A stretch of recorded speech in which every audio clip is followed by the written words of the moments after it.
Every story has a dark side. Subscribe and don't miss a single chapter. 5 versions of the same kill. A novel in pieces. Chapter 1. The photograph nobody took. The thing about Harrahfield, Ohio is that it smells like money trying to forget where it came from. Old money has a particular scent. Cedar and naphthalene and the specific anxiety of inheritance.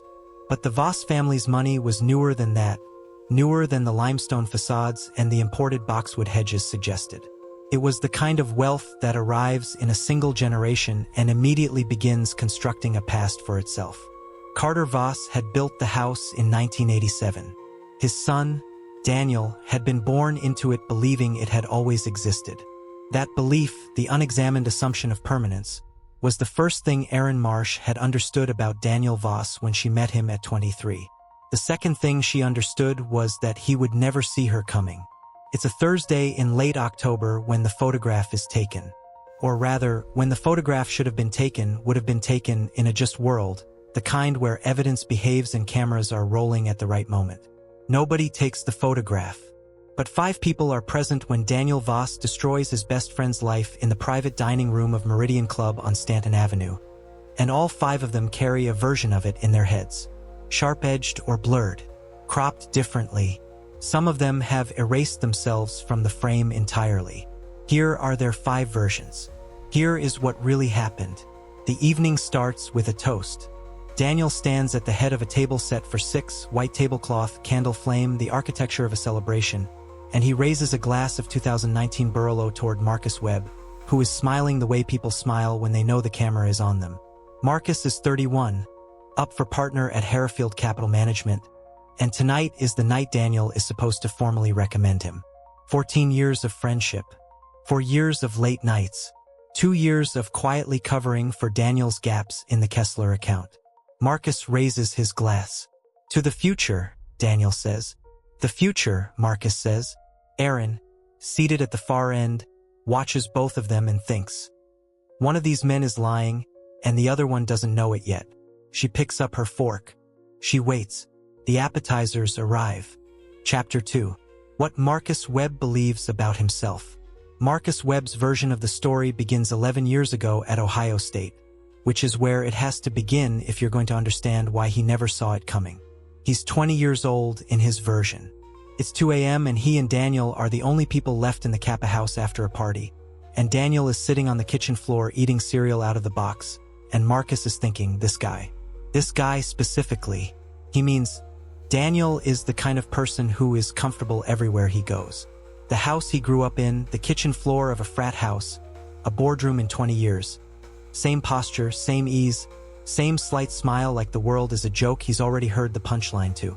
Marcus had grown up in Dayton, in a house that was careful about money, where comfort was earned and comfort was temporary. He recognized in Daniel something he'd been taught to want, the absence of fear. They become best friends with the efficiency of young men who find each other useful. Marcus is better with numbers, better with clients who sense they're being managed, better at the sustained invisible labor of relationship building. Daniel is better at appearing in the right room at the right time and seeming indispensable.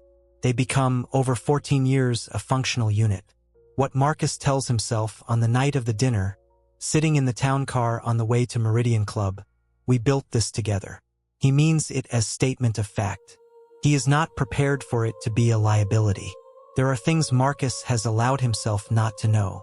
He knows, abstractly, that Daniel's father made the initial capital introduction that got them both their positions at Harrahfield Capital. He knows, abstractly, that Carter Voss still plays golf with James Meridian, who is on the firm's board.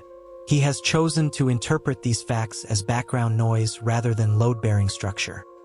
He has done this because the alternative, that his position was constructed on Daniel's family scaffolding and could be disassembled by the same hands, was not a thought he could afford to carry through 14 years of 60-hour weeks. This is the thing Marcus Webb believes about himself that is both true and fatal.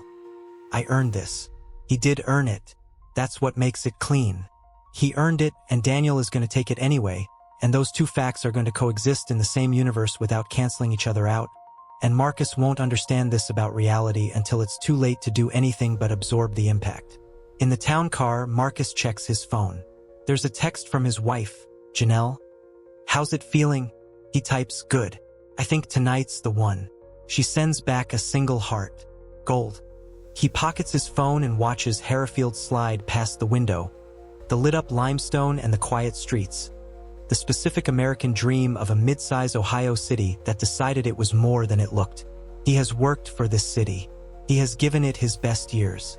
He believes in the earnest and undefended way of people who have never been ambushed in a place they thought was safe, that cities reward this. Chapter 3. What Erin Marsh has known for 6 weeks.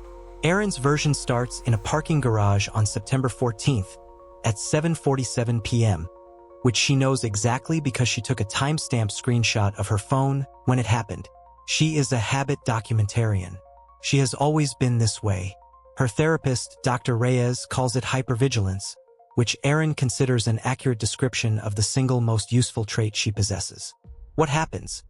She is walking to her car on level B2 of the Meridian Building parking garage, and she comes around the concrete pillar and she sees Daniel Voss standing 6 inches from James Meridian's personal assistant, a woman named Claire, who looks like she wants to be somewhere that is not here. Daniel has one hand on the concrete wall behind Claire's shoulder. The other hand is in his jacket pocket. He is speaking in a low voice and smiling, the smile Erin has categorized as the one he uses when he's certain he has leverage. Erin stops. She does not make herself visible. She takes the screenshot of her phone, timestamp, proof of presence, and she watches and she listens. What she hears, in pieces, past the sound of the ventilation system. James already knows about the irregularities. The question is whether. Webb's name is on the account. No one needs to look at where the instruction originated. Claire says something Erin can't hear.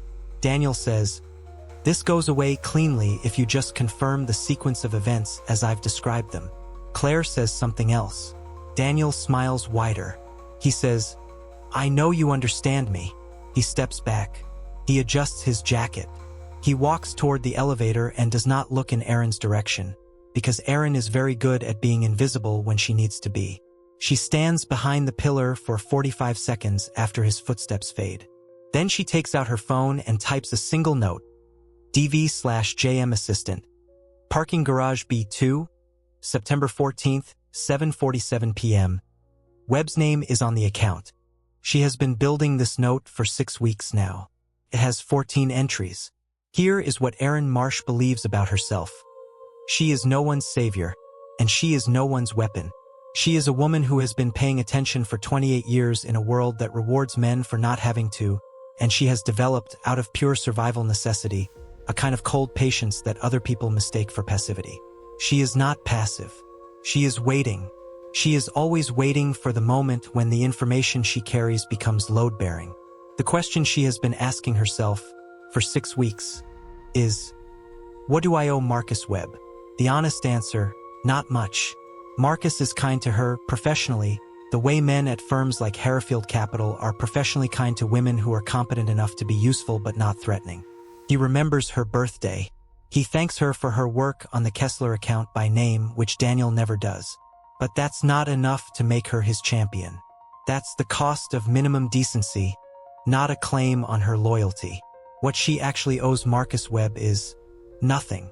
What she is going to do anyway is everything, not for Marcus. She has been very precise with herself about this.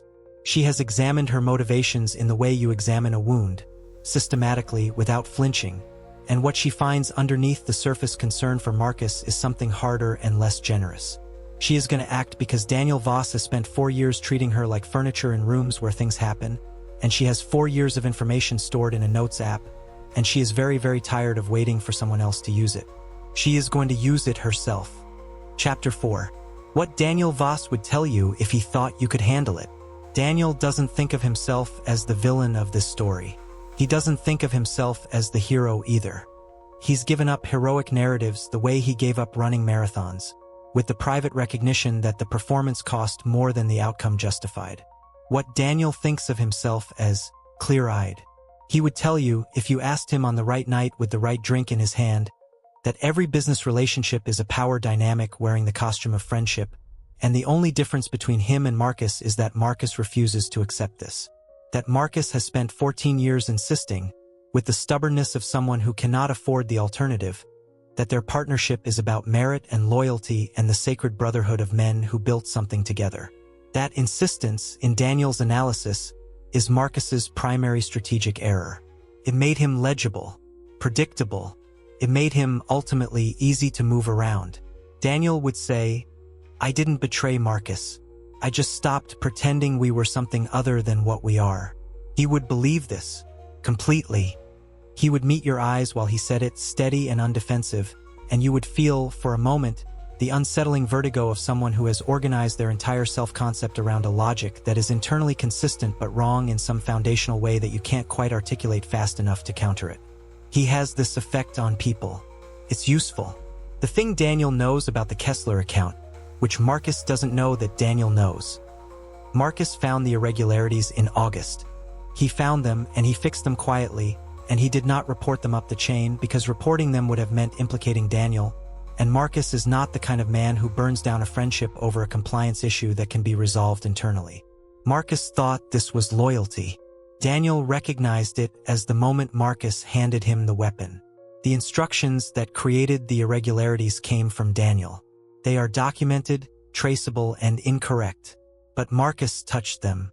Marcus's corrections are in the system, which means Marcus's hands are in the system, which means the story of what happened to the Kessler account can be told with Marcus at the center and Daniel nowhere visible.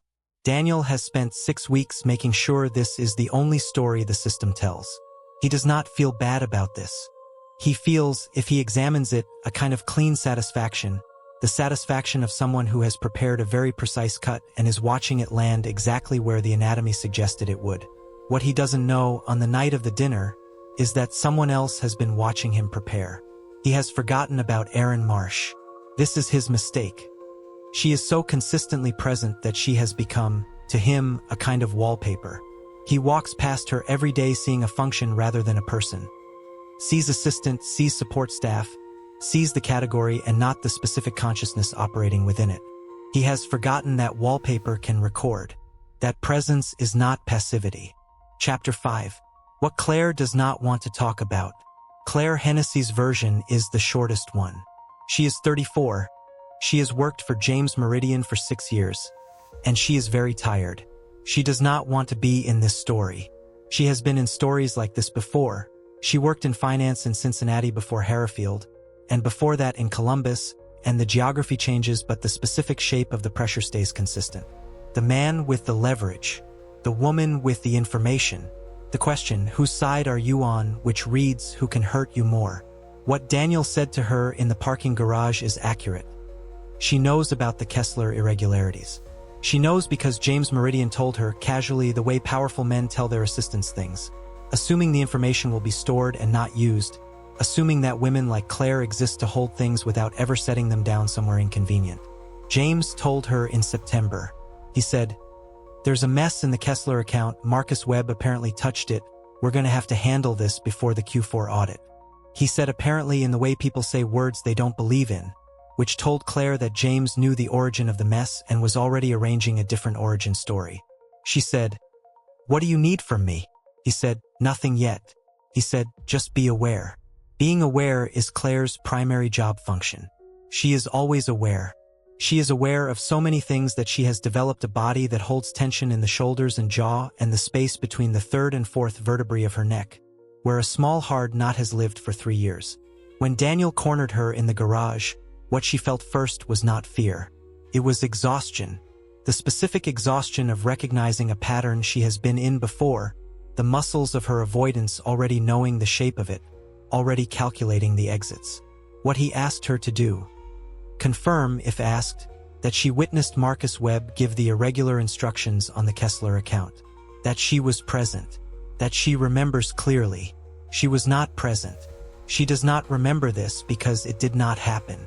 What she said to Daniel, "I need to think about it." What she meant, "I need to figure out which version of this story costs me less." What she hasn't told anyone. She has a recording of James Meridian from September. She had her phone in her jacket pocket and she records her conversations with James now.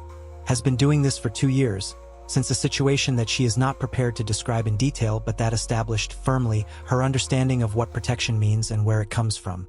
Comes from documentation. Comes from timestamps.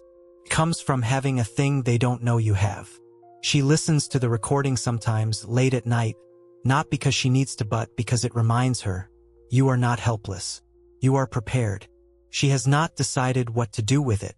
She has been waiting for the story to tell her when. The night of the Meridian Club dinner, she is at home, watching a show about competitive baking, when her phone buzzes with a text from a number she doesn't have saved. The text says, I know what you have. I need 5 minutes. I'll make it worth your while. E. Claire stares at the screen for a long time. She types, Who is E? The response is immediate. Someone who's been paying attention. Chapter 6. What Thomas Voss sees from the bar. There is a fifth person in the private dining room at Meridian Club, and nobody has accounted for him. Thomas Voss is 26.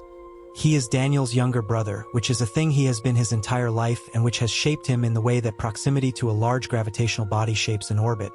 He circles, he is affected, he maintains a distance that looks like independence but is actually just the farthest point of a fixed ellipse. He was invited tonight because Daniel invited him. He is here because he thought the invitation was genuine. He is now seated at the private bar attached to the dining room, nursing a bourbon, watching his brother through the glass partition, and processing the fact that he arrived 30 minutes early and overheard, through a door that was not quite closed, something he was not supposed to hear. Thomas is not a strategist. This is important. He is not Aaron, cold and methodical. He is not Daniel, logical to the point of abstraction. He is not Marcus, sincere to the point of vulnerability. He is a 26-year-old who works in arts administration at a nonprofit in Columbus and who has spent his life being the soft thing in a hard family and who has, as a result, a highly developed sensitivity to the presence of violence, which he has learned to recognize by its texture rather than its surface form. What he heard through the not-quite-closed door, his brother, on the phone, saying, The board meeting is Tuesday. Webb won't know until Monday. By then it's already done. A pause. No. I don't need you to feel good about it. I need you to confirm it with Meridian before the weekend. Another pause. He made his choices. I made mine. Thomas had stood in the hallway for 45 seconds. Then he had gone to the bar and ordered the bourbon and has been sitting here for 22 minutes watching his brother laugh at the table, watching Marcus raise his glass, watching Aaron at the far end with her unreadable face and her careful fork. He does not know what to do with what he heard. This is the central problem of Thomas Voss's existence. He sees things clearly and responds to them slowly, which means the world usually moves past the moment when his response would have been useful. He takes a sip of bourbon. He thinks, Daniel. He thinks this the way you say a word so many times it loses meaning. Daniel. Daniel. His brother. The person he has organized his understanding of his own family around, the axis of the Voss household, the one their father called the sharp one, the one Thomas learned to love from a slight distance because up close the sharpness was uncomfortable. He thinks, what did Marcus do to deserve this? He thinks, what does deserve have to do with anything in Daniel's world? He picks up his phone. He starts a text to Daniel and then stops. He starts a text to Marcus and then stops. He sits with the phone in his hand for a long time. At 8:47 p.m., a woman with close-cropped dark hair and a posture that suggests someone accustomed to not being noticed comes into the bar and sits 2 stools down from him and orders a sparkling water. She doesn't look at him. Then she says, without turning her head, You were in the hallway. Thomas stares at her profile. She has precise features and an expression that is not hostile but also not warm. A functional neutrality, like a room that hasn't decided yet what it's for. He says, What? She says, 45 minutes ago, you were standing in the hallway outside the private dining room and you heard something. I was in the corridor. He says, You were. She says, I was. Chapter 7. The dinner, assembled from fragments. Here is what happens between 8 p.m. and 10 p.m. on the Thursday in late October, as reconstructed from 5 different memories that overlap imperfectly. 8:04 p.m. Daniel gives the toast. Marcus says the future. Erin watches both of them and thinks her thought about one lying and one not knowing. Thomas watches from the bar and drinks. Claire, 11 miles away, texts a number she doesn't know, waiting. 8:22 p.m. The main course arrives. Daniel tells a story about the firm's early days, the one everyone at this table has heard, about the Callaway deal in 2019, how they pulled it off in 72 hours on no sleep and pure instinct. He tells it the way he always tells it. Himself at the center, Marcus at his right hand, the two of them indistinguishable in the version of the story that's been told so many times it's become myth. Marcus laughs at the right moments. He loves this story. He tells it himself sometimes slightly differently with different emphasis with the details he considers important. The 48 hours where Marcus carried the numbers alone while Daniel flew to New York for a thing he never quite explained. Marcus's version of the Callaway story is a collaboration. Daniel's version is a Daniel story with supporting characters. This has always been true.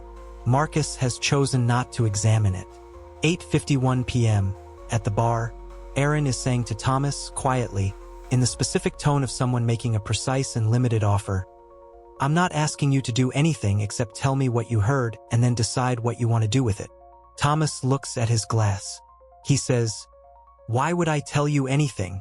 She says, "Because you've been sitting here for 40 minutes not knowing what to do. And I know what to do, and I'm offering you the option of being useful." He looks at her. He says, "Who are you?" She says, "I work with your brother. I've been watching him for 4 years." A pause. Then, "I think you already know what I'm going to tell Marcus. I think you heard enough to know. I'm asking whether you want to be the one to say it." Thomas is quiet for a long time. He says, "He's my brother." She says, "Yes." He says, He stops. She says, "You don't owe him silence because of blood. That's not what being someone's family means." He says, "Don't tell me what family means." She says, "Fair." She picks up her sparkling water. She waits. She is very good at waiting. 9:17 p.m. At the table, dessert. The conversation has moved to the upcoming board meeting, the Q4 review, the general shape of the firm's positioning. Daniel is steering the conversation with his characteristic invisible hand, bringing Marcus in, laughing at his observations, performing the full choreography of affection and collegiality. Marcus is happy. This is the detail that is the hardest to hold. He is genuinely happy, sitting at this table, with this food and this wine and this 14-year friendship and the specific comfort of a person who believes they are, finally, about to receive something they have earned. At the far end of the table, the third guest, Rachel Cole, Harrafield's Director of Compliance, who everyone in this story has been tactfully not mentioning, is watching Daniel with an expression that the other guests have read as polite attentiveness. Rachel's expression is not polite attentiveness. This is the piece nobody has assembled correctly. Rachel Cole was not invited to this dinner by Daniel. She was invited by Marcus, who thought it would be good optics to have compliance present when Daniel made the recommendation public. Marcus told her 2 weeks ago that this would be a celebration dinner. Rachel has spent 2 weeks doing her own accounting. She is 42, she has been in compliance for 16 years, and she has a forensic familiarity with the shape of document manipulation that allows her to see it the way a radiologist sees a tumor. Not as drama, but as density, as the wrong thing in the wrong place. She looked at the Kessler account in October. She looked at it because Marcus unknowingly emailed her a query about the account in September, a routine question, the kind of thing that didn't suggest he was aware of anything wrong, and the query flagged in her system, and she pulled the account and she looked. What she saw, a clean story. Everything in order. Marcus's corrections in place, the original irregular instructions buried under 3 layers of subsequent documentation, traceable only if you knew to look for them. She knew to look for them because this is her job. She found the origin of the instructions. She found where they actually came from. She has said nothing for 6 weeks. She has been building her case with the careful patience of someone who knows that in a war between a compliance officer and a board member's son, you do not fire until you have everything. She is at this dinner because she is almost there. 9:44 p.m. Daniel sets down his wine glass. He clears his throat. He looks at Marcus with the specific warmth of someone who has calculated exactly how much warmth to deploy, and he says, "Marcus, I need to say something." Marcus smiles. He has the look of a man preparing to receive something good. Daniel says, "The board met on Tuesday. James asked me to present the Kessler account review as part of the Q4 process." Marcus's smile is still on his face, but something has changed in his eyes. A small recalibration. Daniel says, "There were irregularities in the account. Corrections made in August without a compliance flag. James wanted to understand the chain of instructions." Marcus says, "I found those irregularities. I fixed." Daniel says gently, "Your corrections are in the system." Without context, it reads like you touched the account after the instruction, not before. Silence. Marcus says, "Daniel," just his name, the way you say a word when you need it to mean everything. Daniel looks at his plate, then at Marcus. His expression is regret. His expression is doing exactly what he told it to do. He says, "I went to bat for you. I told James the first thought, the most likely explanation was that you found something and handled it internally. But you know how compliance questions work. Rachel." He gestures toward Rachel, who has gone very still. "She's going to have to look at this." Rachel says, quietly, "Yes." It is the most controlled word she has ever spoken. 9:52 p.m. Marcus is not raising his voice. This is the thing about Marcus Webb that Daniel has always found useful and is now, for the first time, finding difficult to look at. He does not rage. He absorbs. He sits very quietly with both hands flat on the white tablecloth, and he processes the information, and when he speaks it is in the controlled voice of a person who is deciding, in real time, which parts of themselves to keep intact. He says, "Where did the original instructions come from?" Daniel says, "That's what the review will determine." Marcus says, "Daniel." Daniel says nothing. Marcus says, "I need you to look at me and tell me. Did you?" "I think we should let the process work," Daniel says. "That's the right way to handle this. The process. 14 years, and the answer is the process." Marcus looks at him for a long time. He looks at him with the expression of someone watching a building they lived in collapse, trying to identify the specific structural failure that they missed, the crack that was always there. He says, "Okay." He picks up his napkin. He sets it on the table. He pushes back his chair. He says, "Thank you for the dinner." He walks out. Chapter 8. What is left? What happens after is a series of quiet things. Thursday, 10:08 p.m. Rachel Cole sends an encrypted email to the Hereford Capital Board Compliance Channel. The email contains a forensic analysis of the Kessler account, including timestamp metadata from the original instructions, including the digital trail that leads unmistakably and specifically to a terminal that Daniel Voss accessed on a Tuesday in July. She has been sitting on this for 6 weeks. She sent it now because she watched the dinner happen and understood, in the specific way that people who have spent years watching institutions protect themselves recognize the shape of what they're watching, that waiting any longer would mean watching Marcus Webb get processed by a machine that Daniel had already fed him into. She presses send. She puts on her coat. She drives home in the dark. Thursday, 10:22 p.m. Thomas Voss is sitting in his rental car in the parking structure of Meridian Club. He has been sitting here for 18 minutes, engine off, not going anywhere. At 10:22, he dials Marcus's number. It rings 4 times and goes to voicemail. He says, "It's Thomas. I need you to call me. I heard something. Before dinner. I should have call me."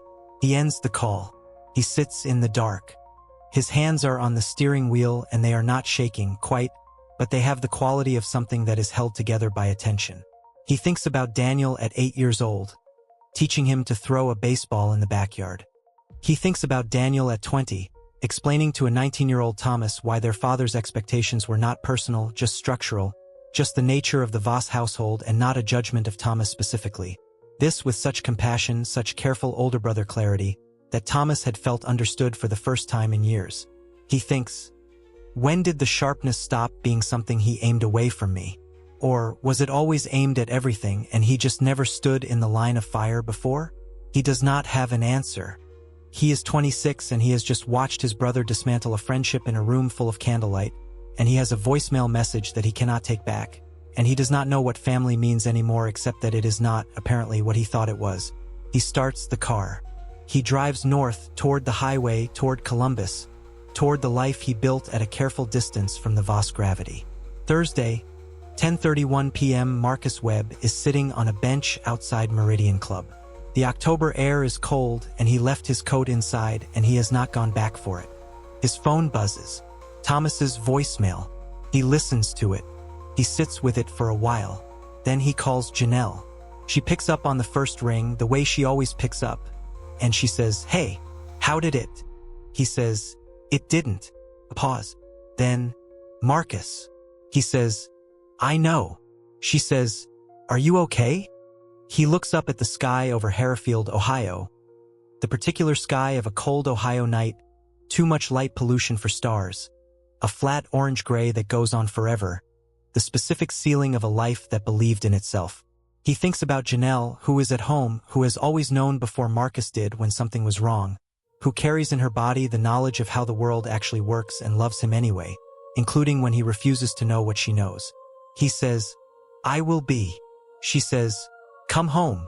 Friday, 7:14 a.m. Aaron Marsh receives 2 emails. The first is from Rachel Cole. It reads, "Sent last night. Thought you'd want to know you weren't the only one watching." Attached is a copy of the forensic analysis, sent as courtesy, CC'd to no one. The second is from Claire Hennessy, whom she has never met in person, whom she texted for the first time 11 hours ago. It contains, without explanation, an audio file and a date stamp from September. Erin opens the audio. She listens to James Meridian's voice saying, "There's a mess in the Kessler account. Marcus Webb apparently touched it. We're gonna have to handle this before the Q4 audit." The word apparently lands in the silence of her apartment like a stone into still water. She closes the audio. She sits for a moment with her coffee and the morning light coming through the windows of her apartment, the kind of light that makes ordinary rooms look significant, and she thinks about 6 weeks of accumulated notes, 14 entries, and the specific patience required to wait for the moment when information becomes load-bearing. She opens a new email.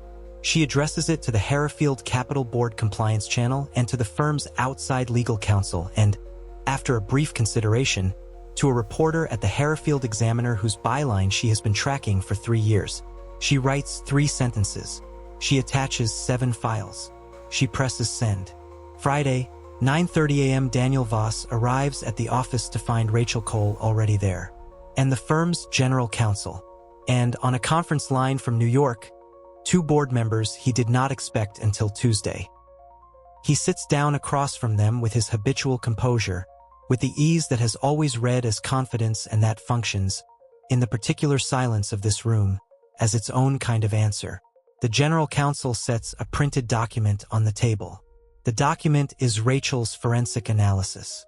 Below it, paper-clipped, is a transcript of James Meridian's conversation with Claire from September. Below that, a 7-page timeline assembled from dates and emails and access logs. Daniel looks at the document. He looks at it with the expression of someone recognizing, for the first time, that the room they thought they were hunting in was also, simultaneously, the room where something was hunting them. He does not speak. He does not need to. The document speaks very precisely in his place. Friday, 11:55 a.m. James Meridian, from his home office, places a call to Carter Voss.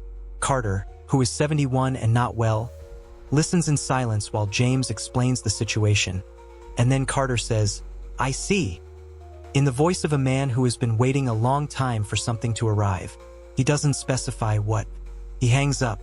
He sits in his study in the limestone house that he built in 1987, that his son grew up believing had always existed, and he looks at the photographs on the wall, the Voss family, assembled across decades, sharp-featured and composed in every version. He looks at Daniel's face in a dozen iterations. 8 years old, 12, 17, 25. Sharp and certain and already, even in the photographs, positioned slightly in front of everyone else. He thinks about the boy he raised to be the sharp one, about what he meant by that, about what it grew into. He does not feel what people would expect him to feel. He feels the particular flatness of someone watching a thing they made prove the limits of what they made it for. Friday, 4 p.m. Marcus Webb meets Aaron in the coffee shop on Stanton Avenue.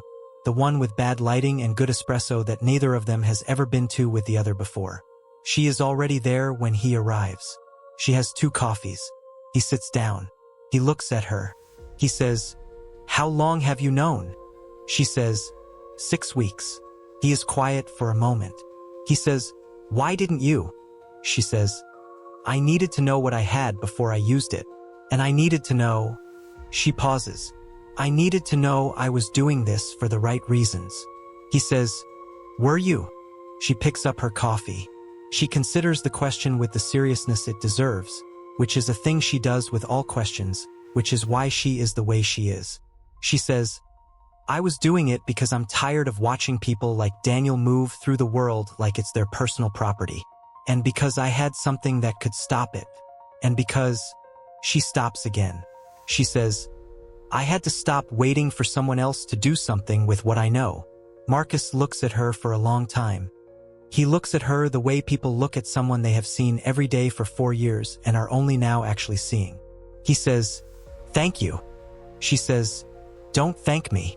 I wasn't doing it for you." He almost smiles. He says, "I know." She almost smiles back. She picks up her coffee. Outside, through the bad lighting and the smeared glass, Harrifield, Ohio continues. The limestone facades and the boxwood hedges and the specific money smell of a city that has organized itself around the assumption that it will keep going like this, uninterrupted, forever. Inside the coffee shop, 2 people who were furniture in each other's lives are sitting across a table, drinking mediocre espresso, figuring out what to do with the next thing. The photograph nobody took would have shown. A table with 6 settings, 5 people in various stages of understanding what was happening, and 1 man who thought he was the only one in the room with a plan. It would have been blurry at the edges. That's usually where the true thing is. Asterisk. The truth is always hidden in the dark. Click the bell to stay with us.